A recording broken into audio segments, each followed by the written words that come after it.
Quality time is a way that people express and receive love the world over. It is the love language that is perhaps the most unanimously spoken. In today's video, I will be explaining quality time in depth and telling you how to express your love through quality time. Quality time is when you spend time of quality with someone. What makes the time you spend with someone of quality or not? Well, this is exactly the variable to consider when it comes to this way of expressing and receiving love, because the answer is super subjective. One person may experience watching a movie to be something that is bonding and engaging and mutually enjoyable, and so for them, watching a movie would qualify as quality time.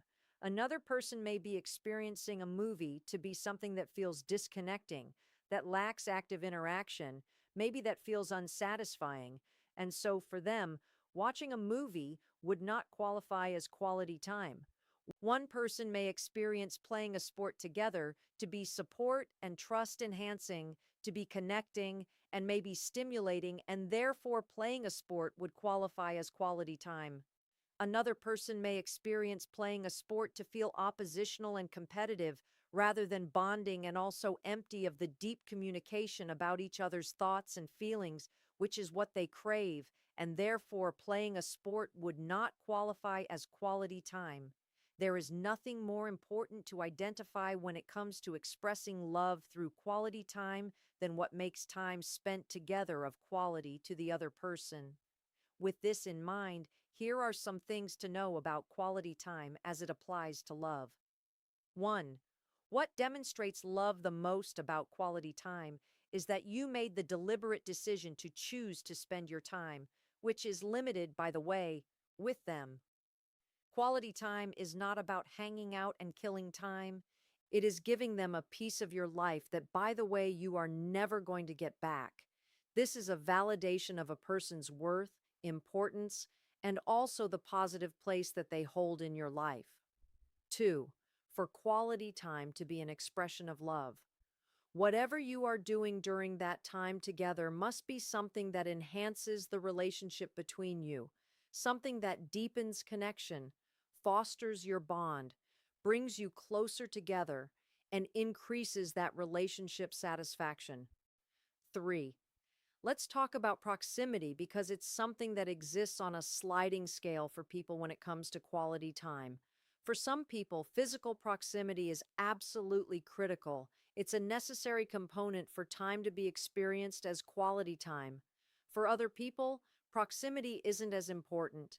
For example, there are people breaking up with their partners because their jobs take them out of proximity at the same time as there are people who are experiencing quality time playing video games together while living in different countries.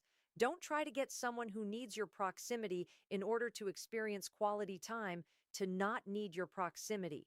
4. The most crucial element of quality time is undivided attention. Quality time is time that is spent focusing completely on the other person and or what you are doing together. Your attention cannot be out and away from them and what you are doing together for the time you are spending together to be of quality. To get a picture of what quality time is not, think of a wife who desperately wants to emotionally connect with her husband, but he's just focused on the golf game on the television. Or think about the parents who bring their family on vacation. They're all at the pool, but everyone's doing something separate. You've got one kid sliding down the slide. The other is doom scrolling. Mom's reading a book on the lounge chair. The dad is on business calls on his phone. So, when it comes to quality time, think shared activities. Think undivided attention. Think being there and in it with your full presence. Think uninterrupted conversations. Think active listening. Think being fully engaged. 5. When you're thinking of quality time, think of two pillars. Pillar 1 is connecting conversation. Conversation that is meaningful, where you and the other person share your thoughts, feelings, desires, needs, preferences, aversions, and experiences. It's communication that increases intimacy. Pillar 2 is connecting experiences, engaging in activities where the focus is doing it together and in a fully engaged in the moment kind of way. Obviously, it is best if both you and they like the activity. This being said, people who really love quality time have been known to do something they may not really love doing enough to do it at their own accord, but they know the other person enjoys it. And just because doing it with them enhances their feeling of connection with that person, it's quality time. 6. Time spent together is what creates core memories, memories that both of you share. This valuable collection of treasured memories strengthens the bond and gives you connection through exclusivity of experience. If you climb to the top of a mountain with someone, that's an experience that only those of you that were on that hike have and share. Now, here are some tips for how to speak the love language of quality time. 1. If you find that you have any resistance to expressing your love through quality time, instead of bulldozing through that resistance, resolve it first.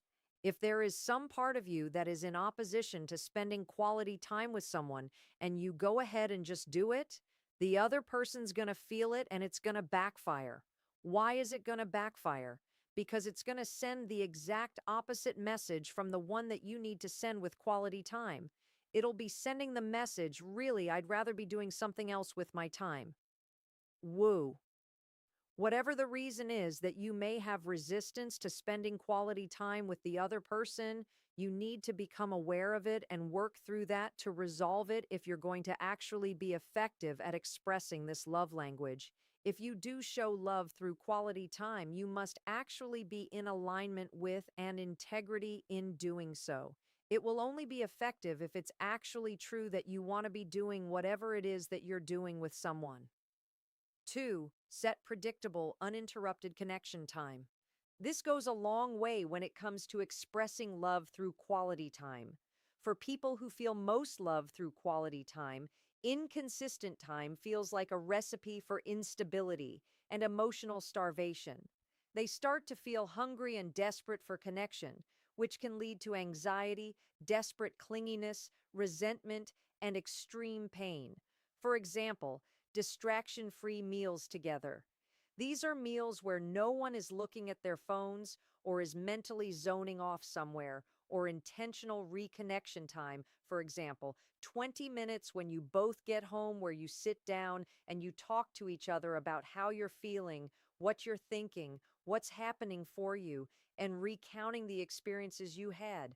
Or end of the day together time, for example, you decide that a specific time each night is going to be when you set everything else aside.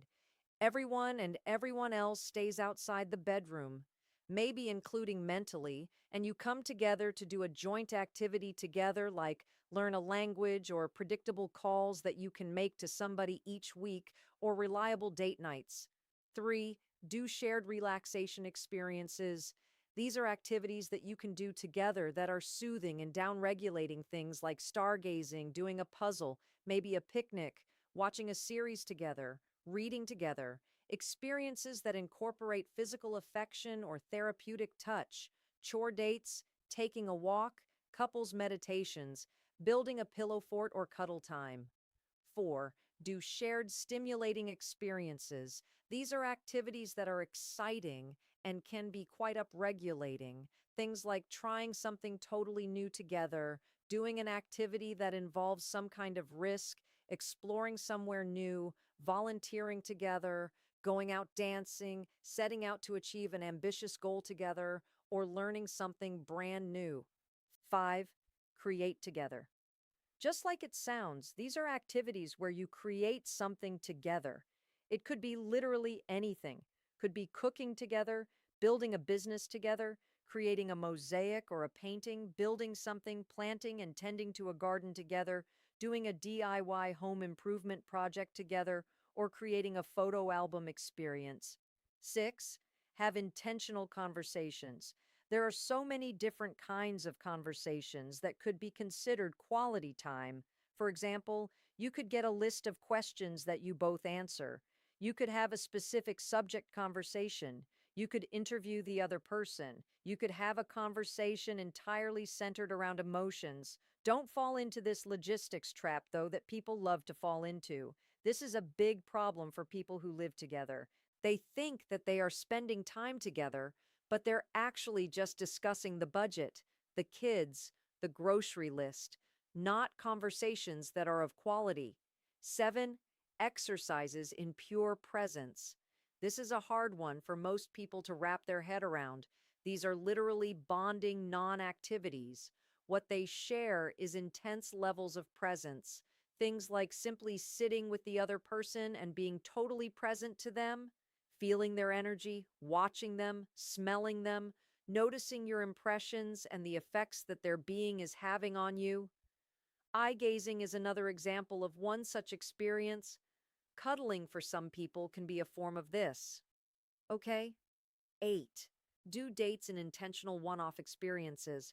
As opposed to being routine and predictable, these are special things like a specific vacation, a surprise date night, a station, a concert, a sports game, a holiday activity, a progressive dinner, shutting off all the power to the house and doing an electricity free night, a tour, a photo shoot, or recreating a specific meaningful memory. 9. Protect the quality time that you are having. There are lots of things that can intrude on or interrupt quality time.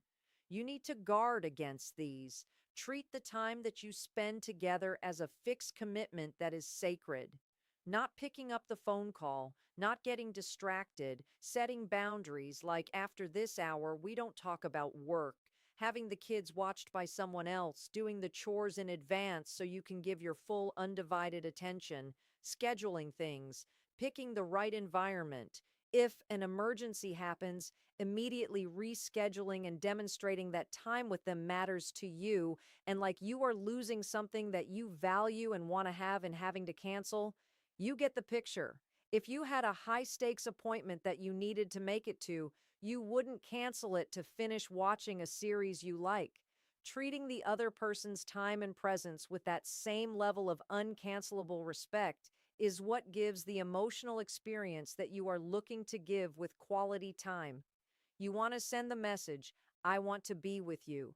Protecting your time with the other person is the ultimate sign of loyalty and the ultimate validation of their worth to you. Remember that distraction is the enemy of quality time. Be intentional about time together. It isn't just about the what you are doing together. It's about the why you are doing what you are doing together. You want to get out ahead of things so you don't end up in the land of what do you want to do? I don't know. What do you want to do to show love through quality time? You are looking to get away from passive availability and to go towards active prioritization. When you proactively plan your time with the other person, initiating time spent with them doing something specific, you remove the pain of the ask. Now, what do I mean by the pain of the ask? Well, if your partner always has to initiate or pull you or beg for attention and time together, they will not feel loved by you. If this is a love language that matters to them, instead of feeling loved by you, they are going to feel like an afterthought because you have nothing better to do. Well, nobody can feel valued by you then. Or even worse, they're going to feel like a chore to you. You want to actively demonstrate the following: I spend time with you because I want to. Have a good week.